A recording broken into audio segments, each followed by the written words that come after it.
Bonjour, je m'appelle Léo Cruz et j'ai 15 ans.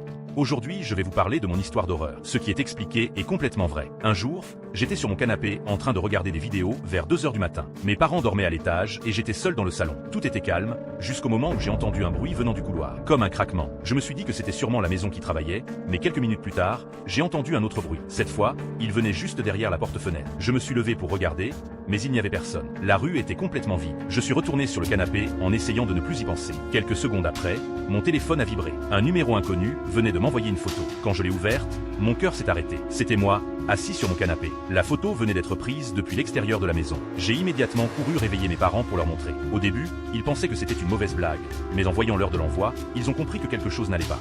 Mon père a pris une lampe et nous avons fouillé tout le jardin, chaque coin, chaque buisson, chaque endroit autour de la maison. Mais nous n'avons trouvé personne. Après une heure de recherche, mes parents m'ont dit qu'il n'y avait sûrement plus personne et qu'il fallait essayer de dormir. Ils sont retournés se coucher. Mais moi, impossible de fermer l'œil. Je suis resté dans ma chambre, à regarder autour de moi. Vers 4 h du matin, mon téléphone a vibré une nouvelle fois. Le même numéro. J'ai ouvert le message, et cette fois, je n'ai même plus réussi à respirer. La photo avait été prise à l'intérieur de ma maison. On me voyait assis sur mon lit. La photo avait été prise depuis le coin de ma chambre, l'endroit exact où il n'y avait personne. Je me suis figé. J'ai immédiatement appelé mes parents. Mon père est monté en courant. Ma mère aussi. Nous avons appelé la police. Les policiers sont arrivés rapidement et ont fouillé toute la maison, mais ils n'ont trouvé personne. Quelques semaines plus tard, ils ont finalement retrouvé l'homme. En fouillant son appartement et son ordinateur, ils ont découvert des centaines de photos de personnes prises à leur insu. Il y avait un dossier avec toutes ces victimes. Et dans ce dossier, une phrase était écrite. Le dernier est Léo Cruz. Le pire est arrivé ensuite. Les policiers ont découvert que plusieurs personnes présentes dans ces dossiers avaient disparu des années auparavant. En voyant certains noms, j'ai eu un choc. C'était d'anciens amis à moi, des personnes avec qui je parlais quand j'étais plus jeune,